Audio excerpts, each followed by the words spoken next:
Welcome to this Learning Lab webinar, Engaging Youth in Creation Care.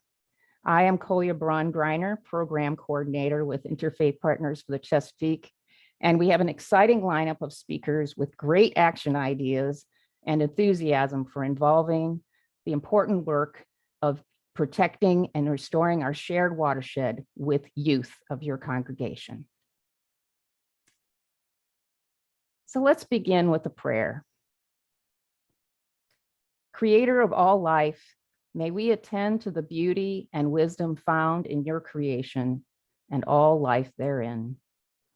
May the generations join together as we heal, restore, and love the good earth upon which we all depend. Amen. I am delighted to introduce Mthr Shayna Watson, who is Associate Pastor at Saint James Episcopal Church in Lancaster, Pennsylvania. She earned her Master's of Divinity with honors from Lancaster Theological Seminary and an Anglican Studies Diploma at Virginia Theological Seminary. She's been working with youth and families at Saint James to inspire intergenerational conversations about creation care and justice. They recently did nature walks in partnership with Lancaster Conservancy. Take it away, Mthr Shayna.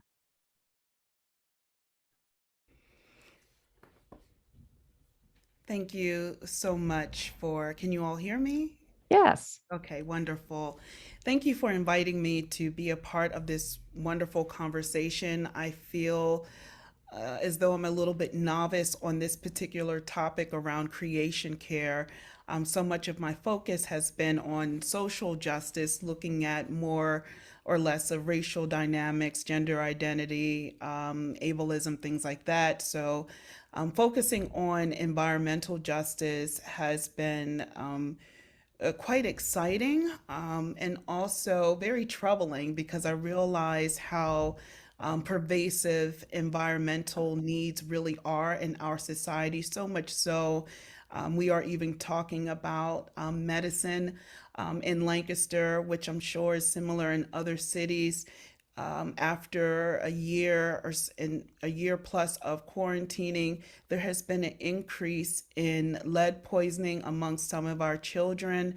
We are looking at the air quality in urban areas versus rural areas, and depending on where you are located geographically in the state of Pennsylvania, if you live downwind from industries and there is a high level of pollution in the air, how does that impact one's respiratory well-being?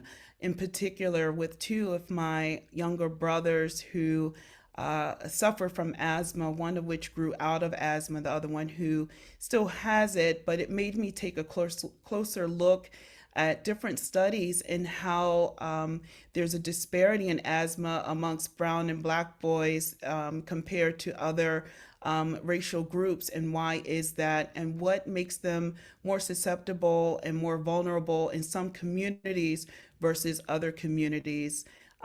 So all of that is really what spiraled my interest into this work, and seeing how faith intersects with those moral compasses as well as those physical and spiritual needs that we are so deeply convicted about.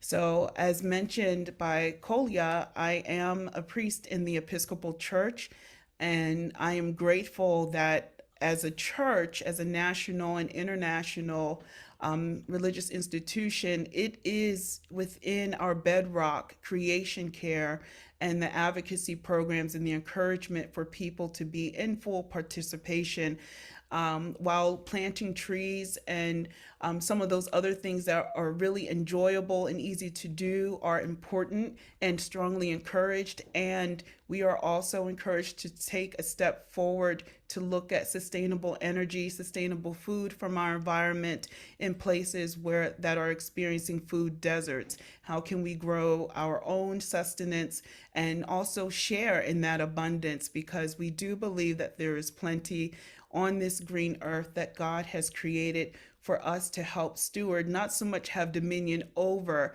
but to live within and to see it in a healthy, prosperous way. So yes, so multi-generational engagement in this creation care work. And what you're seeing right now is a picture of our memorial garden that's located behind our parish during the season of Advent, which we are currently in. Advent just means that we anticipate the coming light of Christ, or the coming light of the Messiah, because Advent falls during the darker time.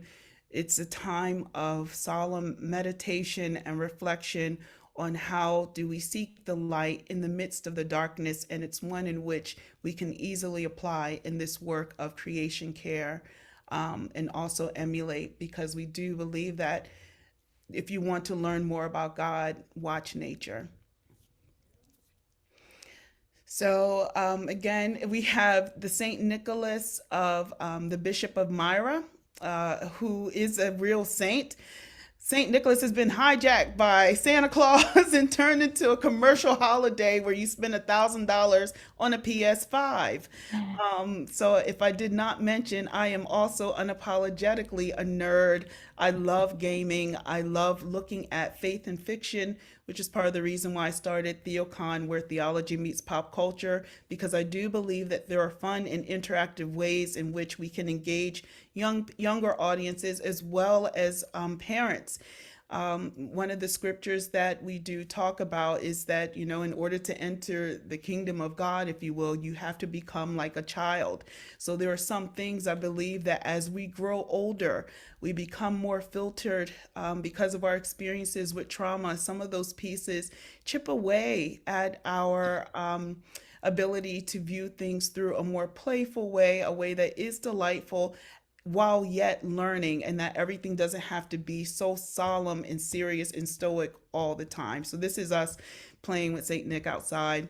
Of course, we're outside again using some wonderful bubbles that are supposedly not toxic to the air quality. Again, totally novice. I'm like, people make this stuff, and why is it so expensive? I was just going to use, like, I don't know, Dawn, some dishwashing liquid, but apparently there are these really wonderful environmentally friendly bubbles that we can create. And here you will see a bubble that has a reflection of the tree in it. We called it our sacred bubble art. So it's something that that we just saw symbolic, as all encompassing of life and nature and the things we want to continue to do. We can keep going because I will ramble on. These are some of our kids during the springtime out in what we call the children's garden. They plant as well as harvest different vegetables back there, and whatever we harvest, we contribute to the missions so that our young people at this age know how to give or learn how to give earlier on. This is just another angle of our children's garden, which in some ways we were thinking about turning into another type of rock garden. It's really big conversation right now. Conversations around watershed in Lancaster, especially with how the environment and the roads are shifting and how water flows. So we're trying to be more environmentally conscious and see how our church and our campus as a whole fits into that. This is called Godly Play. Many of you are probably familiar with Godly Play. It's based on or derives from the Montessori model of storytelling, where it incorporates different figurines and embodiment of sharing the story, whether it's biblical in nature, moral, or has some type of inspirational undertone, so that the children are still getting moral lessons earlier on about creation and about how to interact and be kind and generosity and sharing with one another. This is us partnering with the Lancaster Conservancy. The Lancaster Conservancy has been around, I believe, for several decades. They're doing a lot of great work with preservation of different areas in Lancaster. That is Keith Williams. If you have not met him, You must meet Keith Williams. He is holding, and I'm going to get this name wrong. Some of you probably know what it is. It's like a woolly worm, woolly Woolly cat. bear. Woolly Bear. Hey, you know it. So he shared this really fantastic story about the woolly bear and how it literally dies. Like in the wintertime, it reaches this um this homeostasis where it's like literally not living, and then it resurrects in the spring. And it's just such a fascinating story about nature and how they feed on leaves. And we were very mindful of where we were walking, and it showed reverence and taught reverence for our children and how to respect the homes of creatures and not just trample on things and crush stuff. For example, Mr. Turtle. You might not be able to see him here, but the one who has his little pajama dinosaur pants on squatting near it, you can see him right in front of him.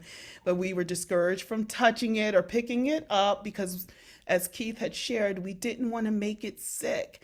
And it also teaches us really healthy boundaries, which many of us had to learn, especially during COVID, and how to respect one another's boundaries and to ask permission. And how does boundary crossing affect Mr. Turtle's pathway forward? If we turn him around, he's just going to redirect himself to his natural navigational system. So how do we respect that as in nature as well as amongst others? Here we went back to a different preservation site, and we were looking at the toxicity level in waters. And one way we were taught to tell that is by the water's biology, its health, how much living and breathing creatures are actually inside of it. Too much can be an indicator of unhealthy waters, and too little can also be an indicator. So you kind of want the right balance. So we were playing in water and digging up worms, and I'm telling you this right now, I am not one of those people who are like all outdoorsy and picking up worms and things and the woolly bears. That's not my jam, but I take this for the kids. All right, keep it. Um, so we're picking up rocks, turning them over. Again, just looking at life. It was kind of fun to be in the water knee deep. Um, in the exploration of this, I was actually a little standing on the bank taking pictures of them doing this.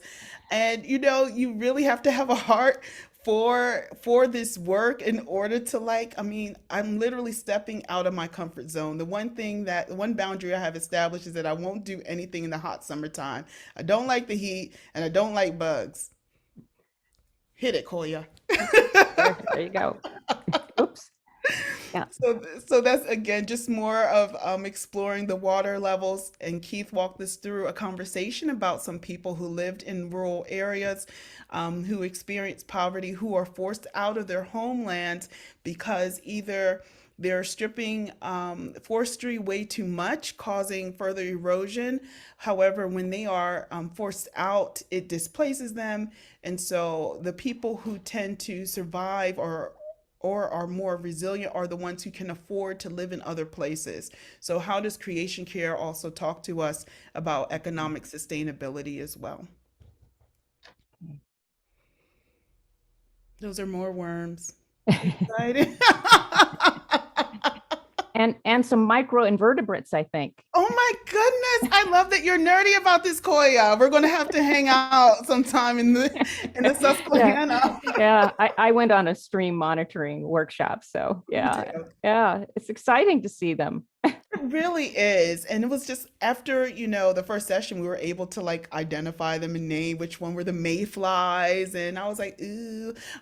So, so it was quite interesting, and it really taught me a different level of respect for this. And again, as you can see, there are different ages, different races, different beliefs who all gathered around this because we all wanted to learn more.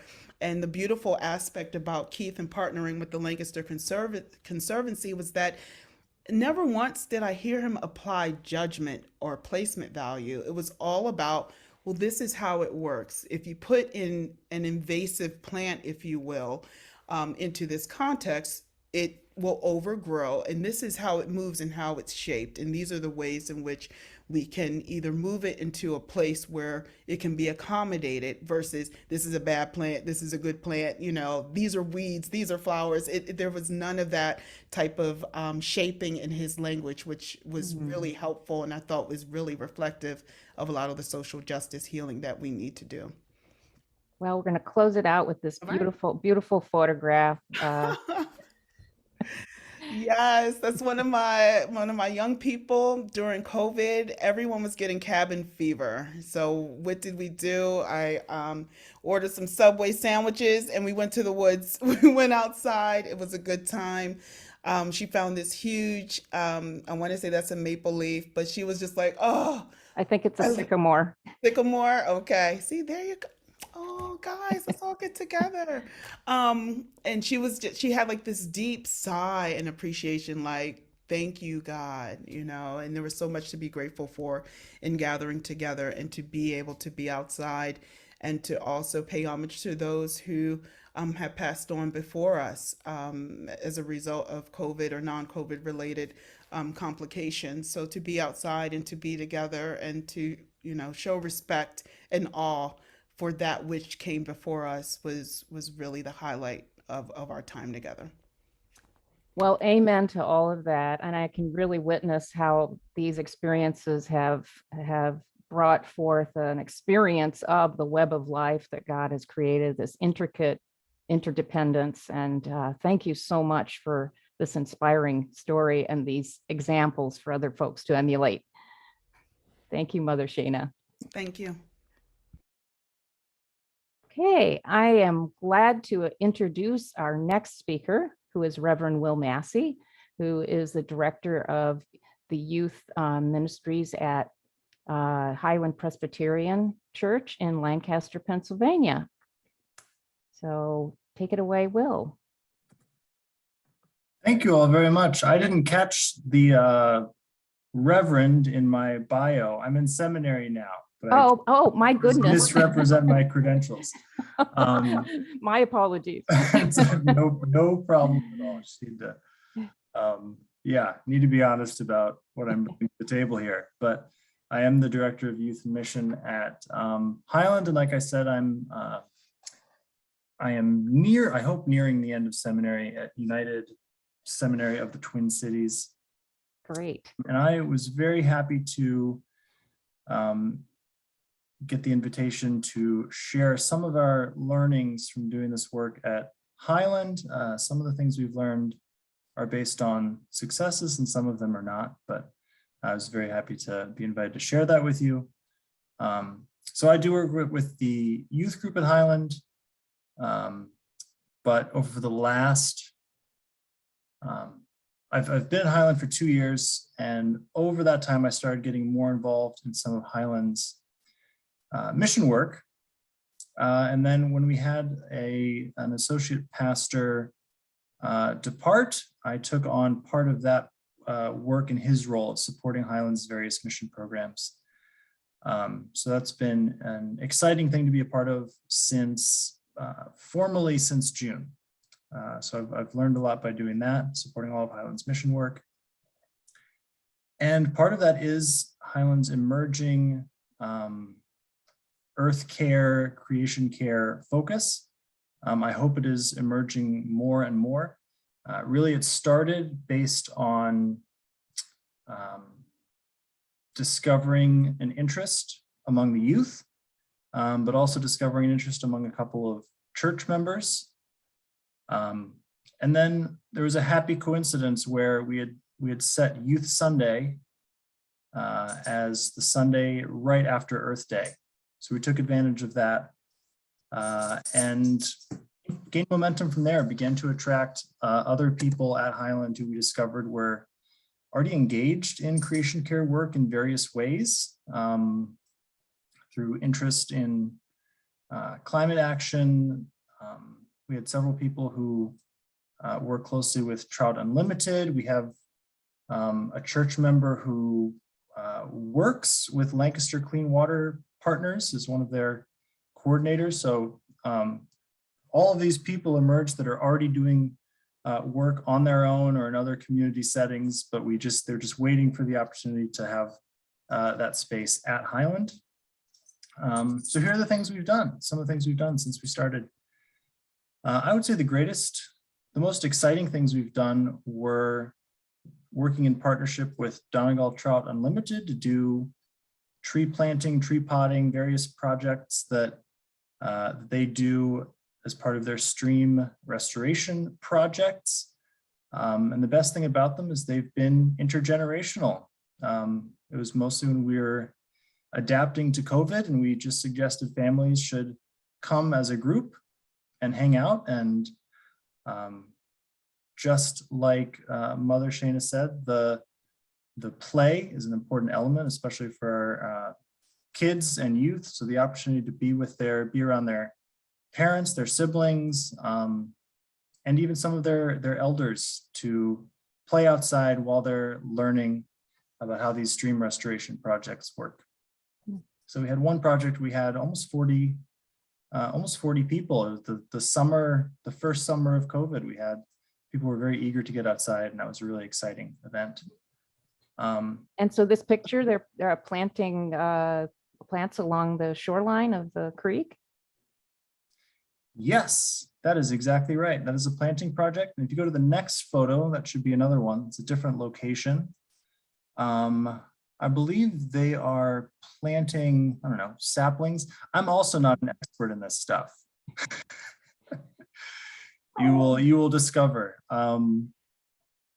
Yeah, I kind of stumbled into some of this, even though I care about it a great deal. Like, I'm no expert.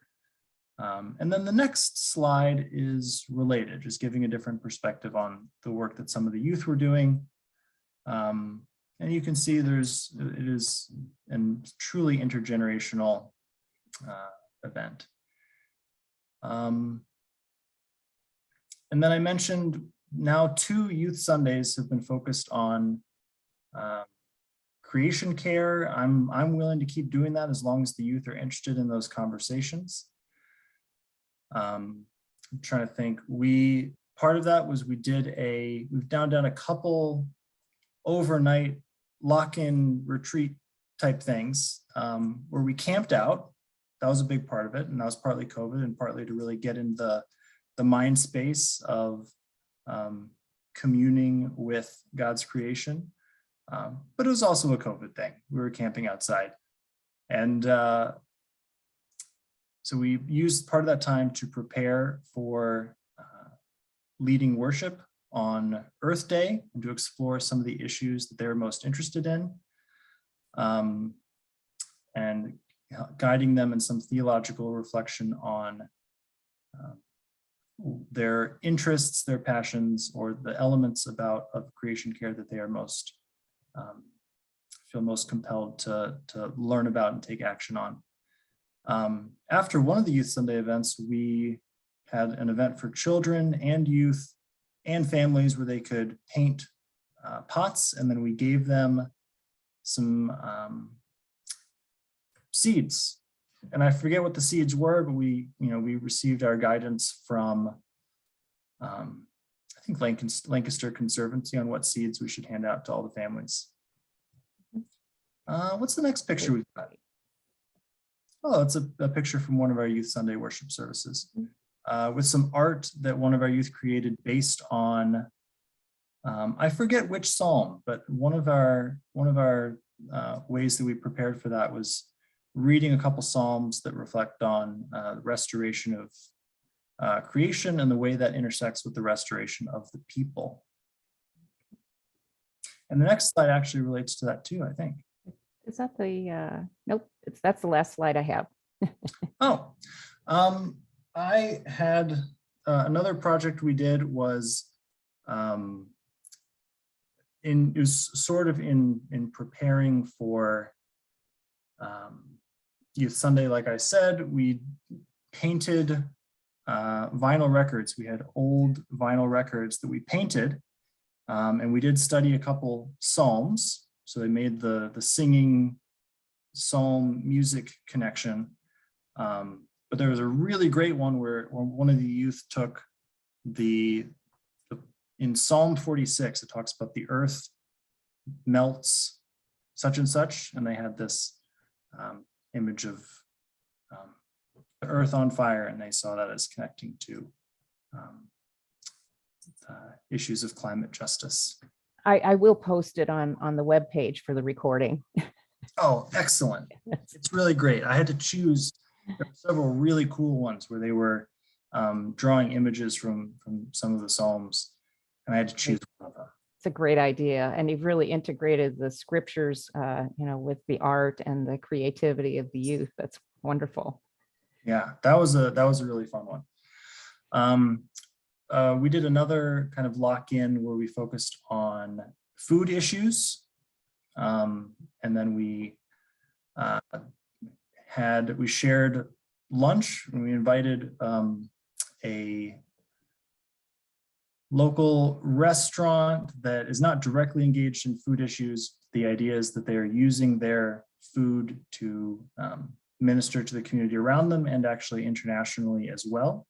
And then we participated in a congregation-wide project that related to international food issues. So we talked about the roots of some of our local and international food issues, especially in connection with creation care. So those are, and then, on top of that, we also took advantage of the COVID age to do some nature hikes. We did a winter hike that quickly devolved into a parents versus kids snowball fight, things like that. Wonderful. Yeah. So I thought I would pull out a couple thoughts, reflections, lessons I think I can say I've learned, although there may be other perspectives from going through this with Highland in partnership with so many people at Highland. One lesson is that young people, I have found, can all name at least one issue related to creation care that matters to them. For some, it may be wildlife or environmental health issues that we heard about, or plastic waste, or water pollution, things like that.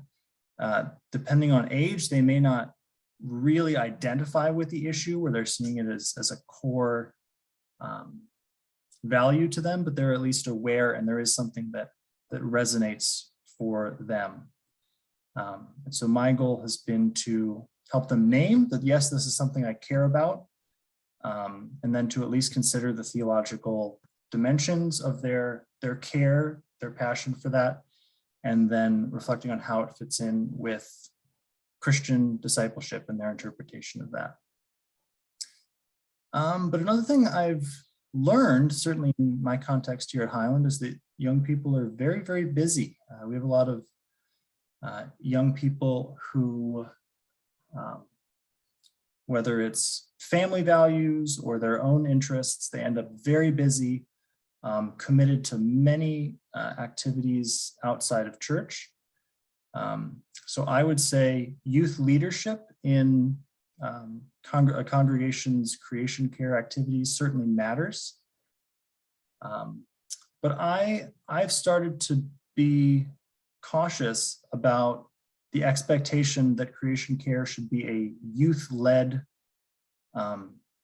initiative, a fully youth-led initiative. I have grown concerned that it can be a way to leave the issue on the margins when it should be a full church responsibility. So I've tried to make sure there are youth involved in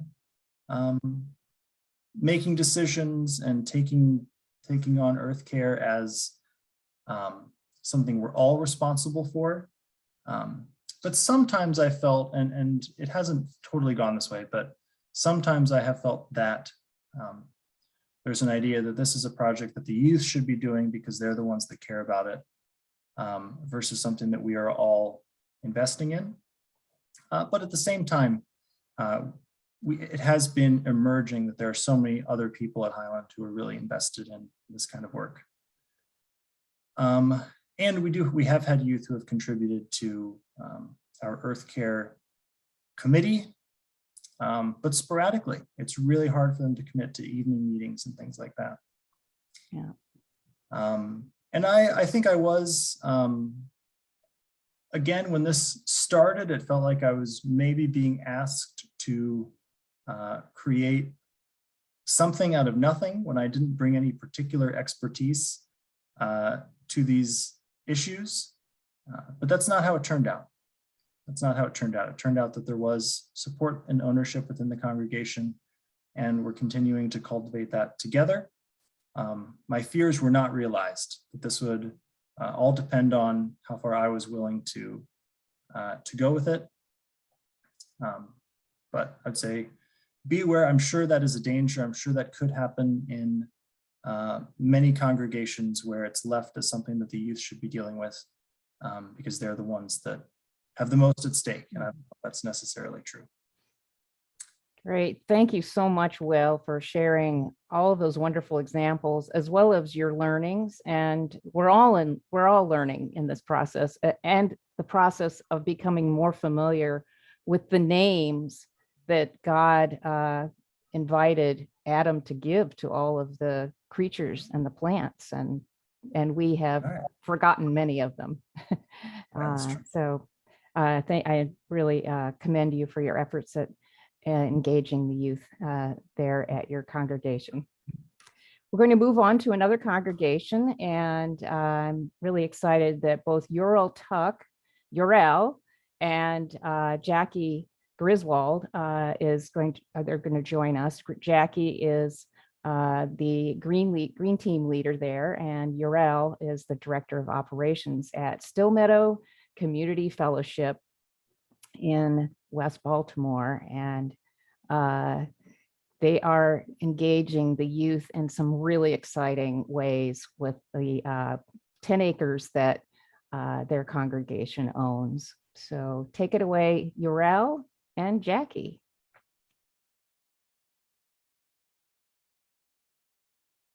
Thank you, Koila, so much. Yes. And thank you for inviting us to come and, talk about our experiences. We really appreciate this opportunity. Yes. Hi, everybody. We're really excited about what's all of the great things happening here, but also just all of the great things happening in each of you all's congregations. Is pretty cool. So I enjoy listening to it. Still Meadow Community Fellowship is located in Southwest Baltimore. And the church planted here in 1989, and it has been here with 10 acres of forest land on it for that entire time. And but however, throughout that time, did nothing with the forest land, even tried to get rid of it at one point, and it all fell through. And so we have our pastor, Pastor Michael S. Martin, who came in 2017 and looked at what we have, and he said this can be a peace park for our community. And so we, as a congregation, followed him in that, followed his leadership in that and his vision, and we embarked on turning it into a peace park, and then learned that it was very degraded. Our forest was very degraded by invasive vines, and the emerald ash borer had killed so many of our ash trees. So what you are seeing here is in our efforts to restore our forests and have this reforestation project happening within our forest. We had invited some of the local schools and some of the local nonprofit groups that work with youth to come and help us to remove wood. So we had lots of dead ash trees in our forest, and we needed to remove the wood in order to plant new trees. And so we had, I think this day it was about 30 students who came out, and the ages ranged. It was college students that were there from the University of Delaware there, and then there were high school students and middle school students. And so we were all working together to remove the wood to make room for the new life. And so one of the things that I wanted to mention that was interesting about our congregation, our teens, we have the children in our congregation are mostly teens. And so our teens that were, when we initially started talking to them about caring for our Peace Park, they are city kids and really don't have much to do with the wilderness stuff. And so, or like Mother Shayna, we're like bugs. We don't do bugs.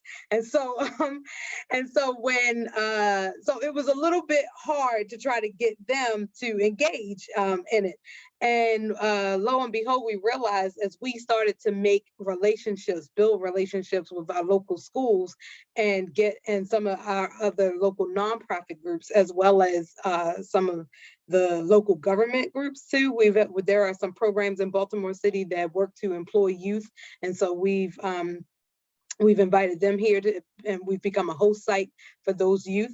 And so as we have done those things, and some of the young people within those groups have kind of taken hold of what they were doing here, and they felt the purpose in it, and they could see the progress from their work, and they really just became to enjoy it. So they came back. There were a few of them who came back every week after that wood removal day. Every week after that, they were here on their Saturdays helping us in our Peace Park. And so one of the things we learned is that children bring other children.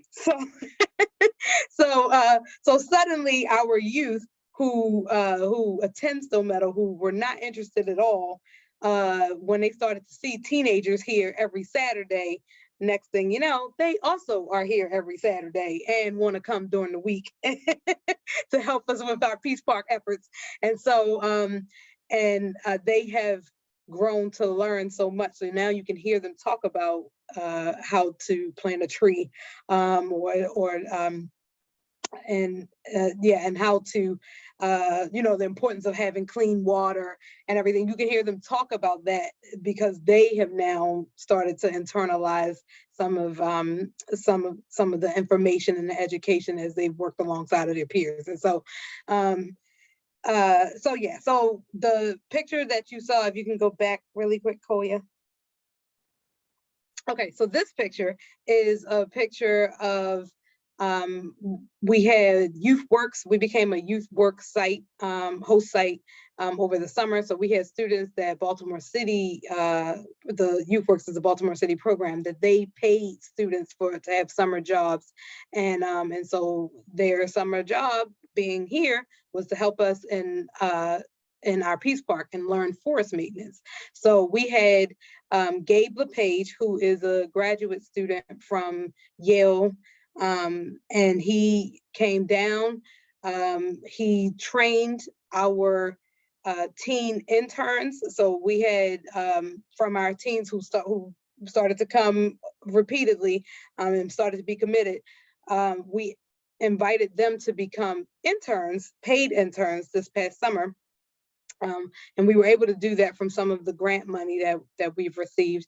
And so Gabe trained the interns in forest maintenance, and then the interns in turn trained our Youth Works workers when they were here. And so it really became a leadership experience for our interns. And so and actually all of them, either like one of them never came outside.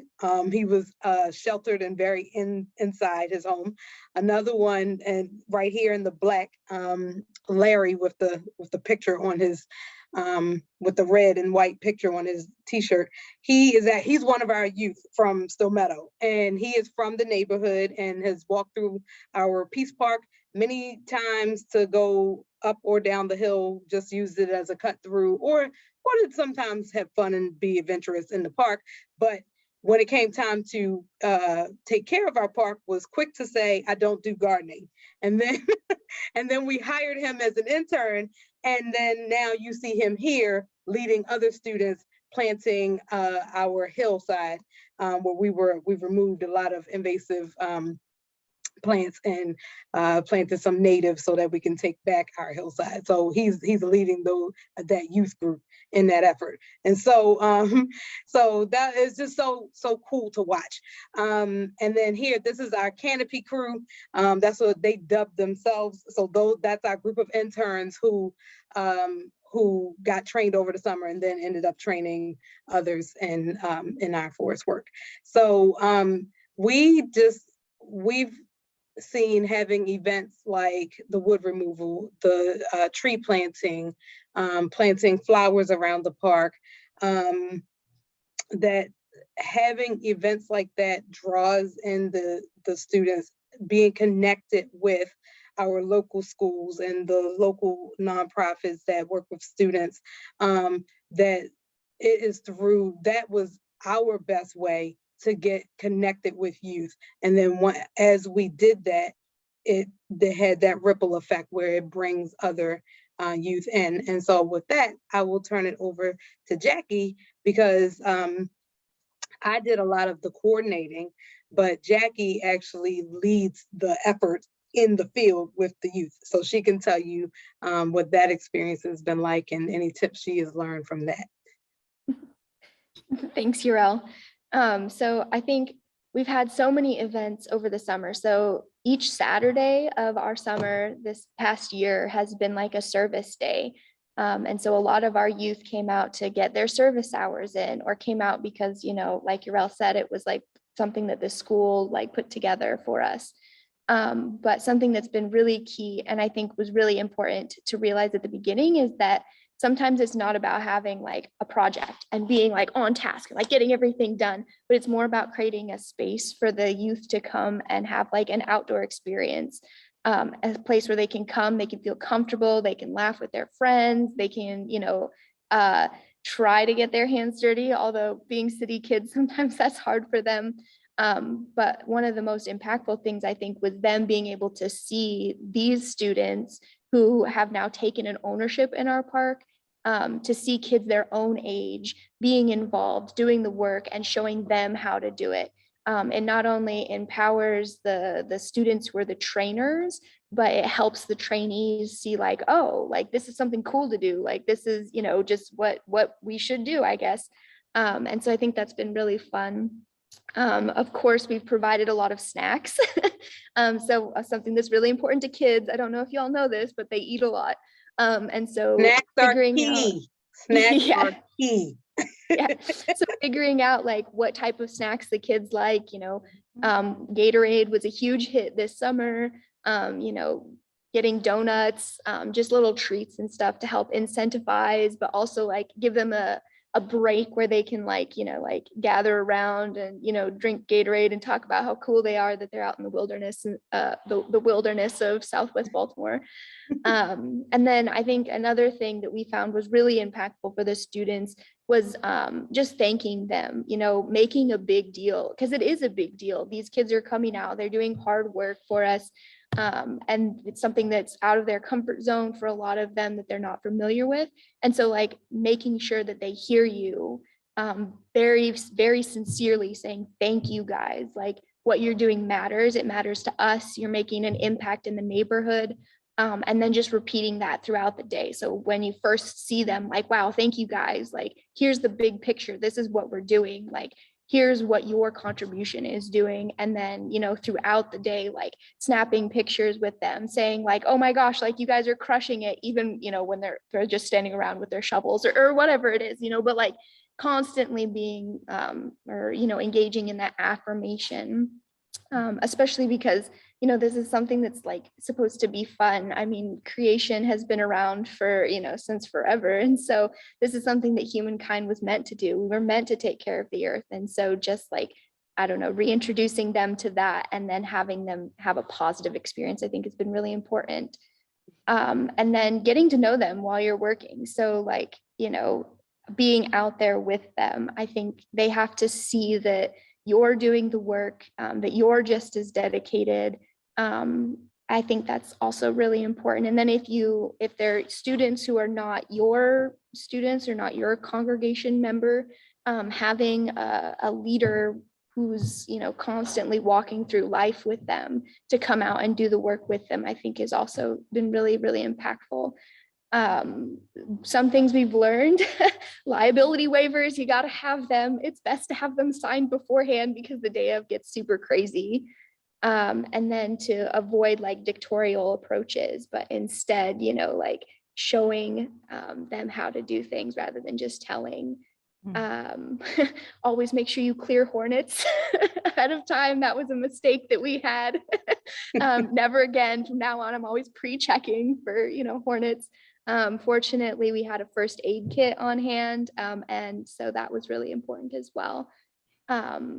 Yeah, and I think that's kind of everything that we've learned so far. Well, I want to add one more thing. we do have one more story we need to hear. So if you could make it quick, I hate to cut you off, but go ahead, Urel. Oh yeah, it's fine. No, I go was ahead just going and chime in. Okay, real quick. I was just going to say, one of the great things about nature is that the kids get to see that their efforts yield results.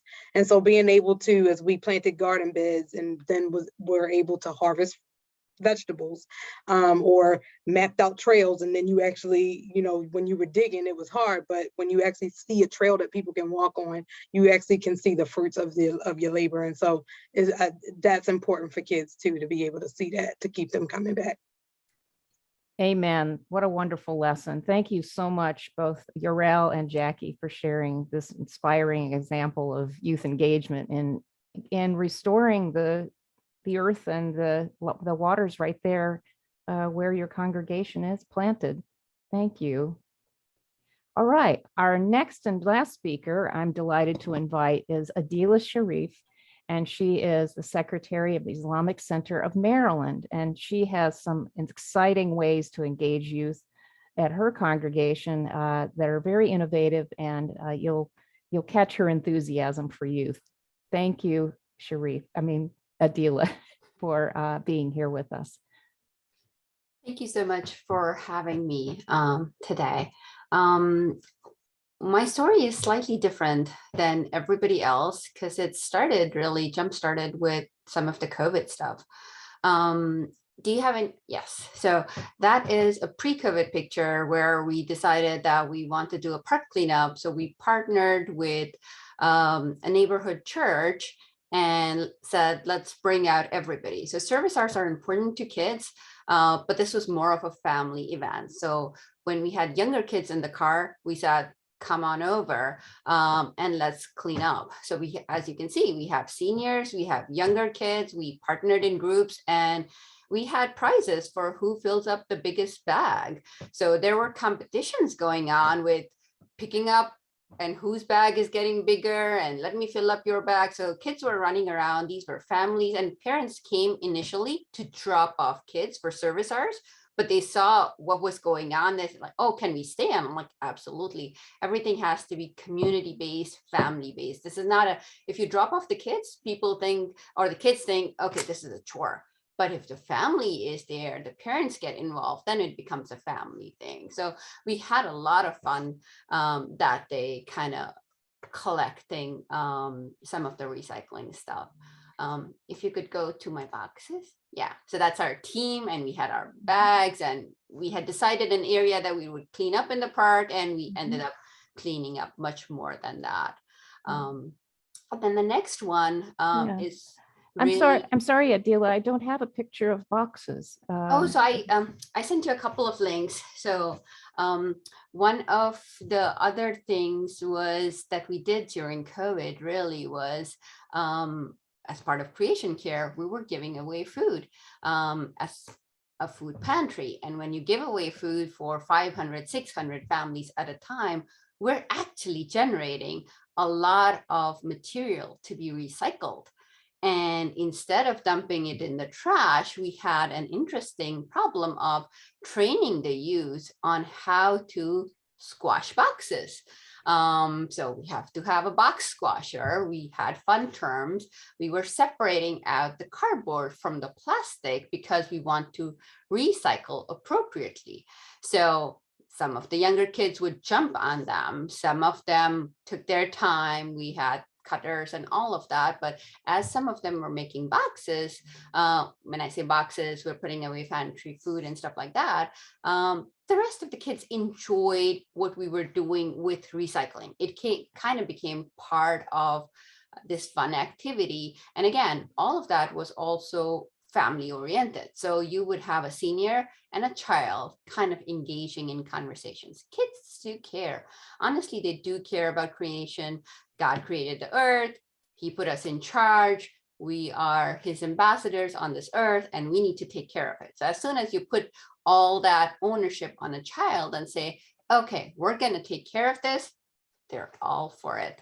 And then just kind of saying what Jackie already mentioned, snacks, snacks, and snacks. Food is very important. Food is very important. So all the junk food that the parents did not have at home, the Gatorade, the Oreos, the chips, the pizza, we had lots of food. So a lot of times I had kids come in for food. And then now when they see me at different congregations event, they're like, what about the food? I'm like, oh, come for the volunteering. So that's when the food is. Come right now, hear the service, and then later on, come for the food. So it has to be a fun environment. It cannot be work. It cannot be a chore. It has to be a fun environment where kids are coming and they pull in their friends.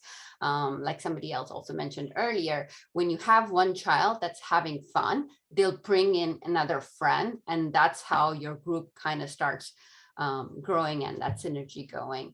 So I think I'm going to leave you time for questions, because you had questions at the end. But again, we had a lot of fun with the kids and the families making some of these things happen.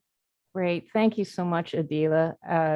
You've been very creative about the ways to engage youth, and I can witness the results. So I hope others have gotten some good ideas. And we're going to move now to open it up. I'm going to stop sharing my screen so we can see everybody. And if there's folks who would have questions of any of the panelists, or just an idea that you'd like to share, maybe you're doing something with youth that you haven't heard about, that you'd like to share with others. Anybody have stories or challenges? I just wanted to add one other great source of connecting with youth is other church youth groups. So for us, not every church has 10 acres of land. So there are a lot of churches that we've connected with that want to send their youth here to be a part of, and they may do creation care at their church, but when it comes to having a wide open space to be able, especially since we're in COVID, to have a wide open space where kids can come and be together and it's safe. That's one of the ways that we've also gotten a lot of connections and also gotten a lot of progress in our Peace Park. Thank you, Urel. Don't be shy. Anybody have a question or a comment? We have a chat question about what kind of advertising for events have you found works best? And also, is there a particular specific age group? Anyone want to take that on? I can mention that. So as far as my events are concerned, it is more of, we have a Sign Up Genius where we have our events, but it mostly works through the kids themselves. So I have a WhatsApp chat for all the youths that have ever volunteered with me. And I generally post those opportunities there. Hey, we're going to be doing something this, and this day. So you kind of have it in their mind. Most kids are not on WhatsApp. So I kind of tell them, hey, this is like your work app. It's easier than email. I'm not going to blab about other stuff. I'm just going to only talk about opportunities. And then either the kids or the parents do end up paying attention. And then in terms of, is there a specific age group? honestly, I think if the child is engaged, they can be engaged at any age. Some of the younger kids that come like 5 to 7 year old, they might get bored very easily. So they'll go take their snacks and sit down. But when a 5 or 7 year old is coming, that means you're generally getting an older sibling or a parent. So for that small child, you might get two people for free in terms of just volunteers for your event. So it's a give and take. Sometimes when you get the older teenager or the high schooler, they might come alone, but the younger kids will come with family. Thank you, Adela. I want to build on what Adela just shared. The multi-generational piece is advertising in various forms of social media. We do have a church newsletter through which we advertise, and also if we're partnering with other groups, as Yorel had mentioned earlier, if you're going to another space, you know, it's easy to promote and market on their channels, and we do in-reach as well as outreach. So on the ground, word of mouth is always the best credible witness than social media, because not everyone is on it. A lot of parents monitor their children's use of it, and there are some folks who are guardians who, you know, the internet is just not their jam. My mom still feels like if she hits a key that the world's going to explode. So, you know, not everyone is tech savvy. So we try to come at promotion and advertising from various angles. And in terms of age groups, I do multi-generational pieces. I do think it's a really critical aspect of learning, and I do also break down some teachings and learnings with creation care, as well as any type of other spiritual form of education with each grade band or age group, especially if we're getting into conversations around bioethics and environment and how it interacts with sexuality and all of those other dynamics. Chances are I will be speaking more about that with my high school, late middle school, high school students, or those who express a different level of maturity than I would with my 4-year-olds. So there are some conversations that are best had, you know, with all groups present, and there are some conversations that I have with specific groups, and of course, with the consultation and awareness from the parents to do that. Thank you, Mother Shayna, and thank you, Phoebe, for that question. Any other questions out there? One more comment. If you don't have a particular project in your congregation or with your youth group, and you can't find another congregation nearby doing something that's interesting, keep looking, because there's really fun stuff out there. Last year, in the midst of COVID, we went apple gleaning, and we had no idea what gleaning is.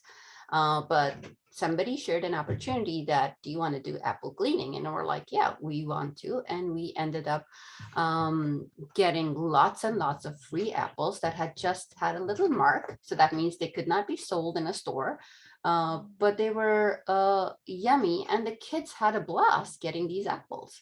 So there's always different kind of opportunities if you're looking for something to do. Thank you. Any other comments, sparks of inspiration, or other examples that folks would like to share?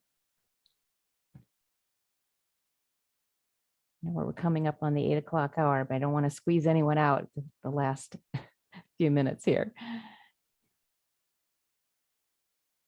Any other folks have youth activities or something you'd like to try that you're wondering how to do, that you might be able to get ideas from others? Well, I'm going to keep talking. So, and maybe I'll spark some inspiration.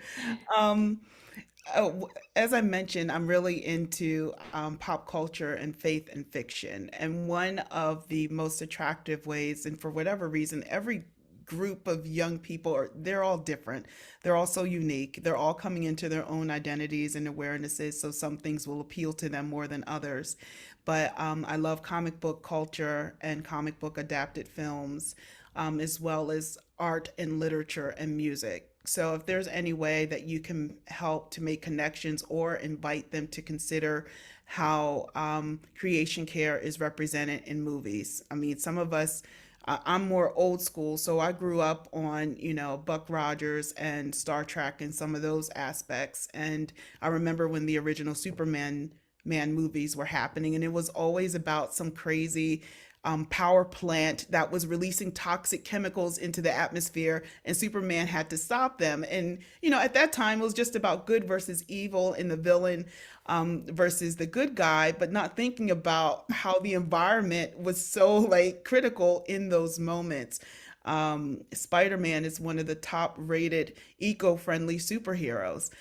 So there are different ways that you can get really creative in having the conversations again, so that it's not just, as soon as we say environment, people are thinking about trees and plants, but they're not thinking about literature and music or energy, even, and other ways in which creation care is very pervasive. And again, even in reproduction.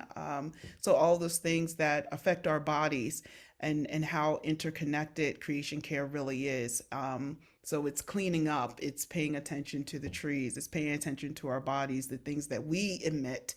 I love the Fantastic Fungi, so I've been encouraging a lot of my young people to watch that. I'm like, okay, I'm not condoning any type of psychedelic engagement, but your parents might need that. But there are really great docu-series that highlight some of these pieces as well that can be educational. Yeah, great. Thank you, Mother Shayna. That's, I've seen a lot of examples shared tonight about connecting the opportunity that's fun and at the same time learning something. And in many cases, even a job skill. So there's lots of ways for engaging them in culture and art and the environment all at the same time. Yes, Bonnie has a comment. Yeah, there's three things I wanted to share with you. Just to, there was a comment in the chat box about building crew, and I know there's some of our participants that you can't see, but they worked with the youth group and Boy Scouts to build raised garden beds for community gardens. So that's a great way to engage with children. The other thing is, I had three things. Now I can't remember what the third one was. I did want to mention, so as far as trying to find activities that you can do with your youth, I would also say check our event page often, because we tend to have a lot of things and make things available. So check our event page. If don't recreate something when we've got other congregations that can use help and would love to work in an interfaith way with you and your youth group. And then the third thing was IPC does have a vacation Bible school curriculum called God's Water Heroes. And that's a wonderful, it's actually 6 lesson plans that congregations can use for a classic VBS. Hopefully, maybe next summer we'll be back to Vacation Bible School in person. So it's designed as it turns out it's 6 2-hour lesson plans with all sorts of activities. It's mostly the original one was Christian Collier. Remind me, I think we were trying to update that for a Jewish version and possibly a Muslim version too. I don't know where that stands. Yeah, it hasn't been converted or adapted into an interfaith curricula yet, but it is right now. It's only Christian. However, the thing that is really great about it is that it works very well as an intergenerational Bible study, and we've witnessed it so that the kids are getting educated, but so are the adults about watershed literacy and where does the water go and how can we care for it, and with lots of crafts and activities like a normal vacation Bible school. And it can be done just as a weekly Bible study too. It doesn't, but we're looking forward to next year adapting it for multi-faith use. Bonnie, you just reminded me that at Mount Olive, we had the Boy Scouts do the fence for us as an Eagle Scout project and the water barrels on our shed. And we use the water to water our trees and our garden. We also had 2 of our youth attend the training. And there was an incentive for $25 for any youth that finished the class. And we had 2 that did it. And even though they didn't do their projects, one of the Green Team members and myself were with them. And it was kind of neat to be in breakout with them and hear them talk about potential things that they could do. Thank you, one and all. Is there one more burning question? Otherwise, we're past our time. I want to be respectful of everyone. And some of you folks are going to stay on to join your regional groups. Anything else? All right. Well, I would like to invite us in a closing prayer.